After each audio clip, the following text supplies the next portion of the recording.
الحمد لله.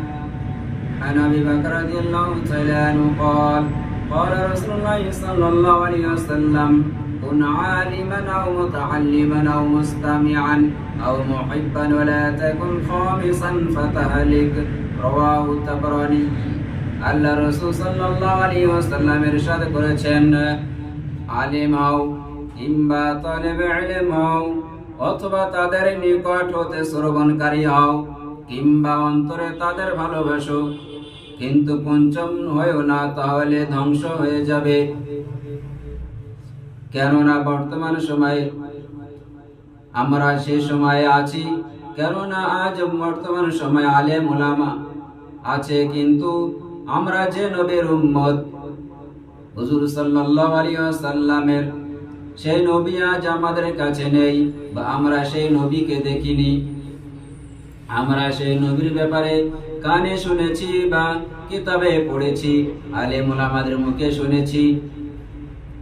সেই নবী সাল্লাল্লাহু আলাইহি ওয়াসাল্লাম আমাদেরকে দ্বীনের ব্যাপারে, শরীয়তের ব্যাপারে, কোরআন ও হাদিস এবং দুনিয়ার ব্যাপারে সবকিছু শিক্ষা দিয়েছেন।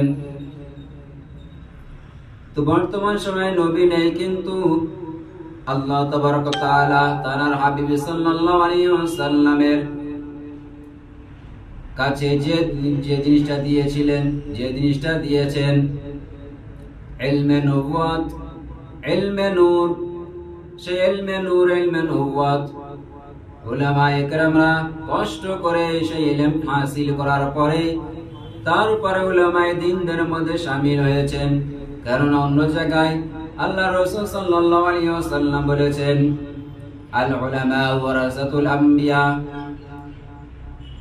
যে উলামায়ে দ্বীন হচ্ছে নবীদের ওয়ারিস, নবীর ওয়ারিস।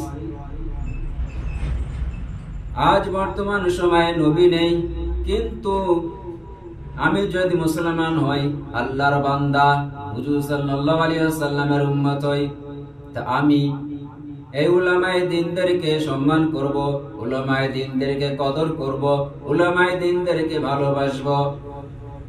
কিন্তু আমি কি আলেম হইনি, বা তলবে ইলম হতে পারিনি, কিংবা আলেম হতে পারিনি, কিংবা এদেরকে ভালোবাসবো, বা এদেরকে সুনজরে দেখব না, এদেরকে খারাপ নজরে দেখব না।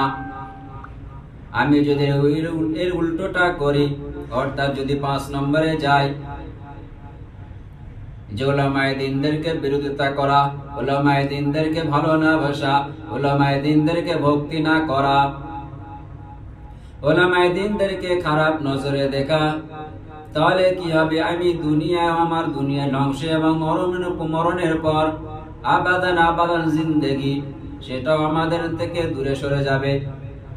সেখানেও আমি দুঃখে পড়ে যাব, আফসোসে পড়ে যাব। কেননা কিয়ামতের দিনে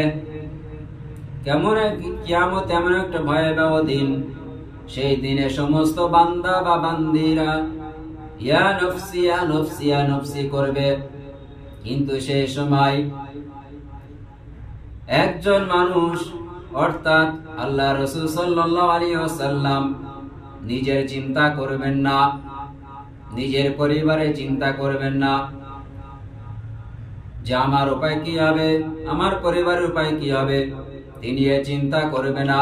বরং এটাই চিন্তা করবে যে পুরো উম্মতের জন্য তিনি সিজদায় পড়ে যাবে এবং ইয়া রব্বি হাবলি উম্মতি, ইয়া রব্বি হাবলি উম্মতি বলবেন, যে আমার গুনাহগার উম্মতের উপায় কি হবে। কিন্তু আমি তানারই উম্মত হয়ে উলামায়ে দ্বীনদেরকে বিরোধিতা করি, উলামায়ে দ্বীনদেরকে ভালোবাসি না। যদি এইটুকু করি, তাহলে দুনিয়াও যাবে, আখিরাতও যাবে। আমি যদি দুনিয়ায় ভালো থাকতে চাই, আখিরাত মরণের পরে ভালো থাকতে চাই, তা এদেরকে ভালোবাসে, এদেরকে ভক্তি করা, এদেরকে সহযোগিতা করা করলে আল্লাহ তাবারক আমার দুনিয়া ভালো রাখবেন এবং অনন্তকাল জিন্দেগি আমার ভালো থাকতে পারবো। সেই জন্য আমাদের সকলকে এই কথার উপরে হাদিসের আমল করা তৌফিক দান করুক। আমিন।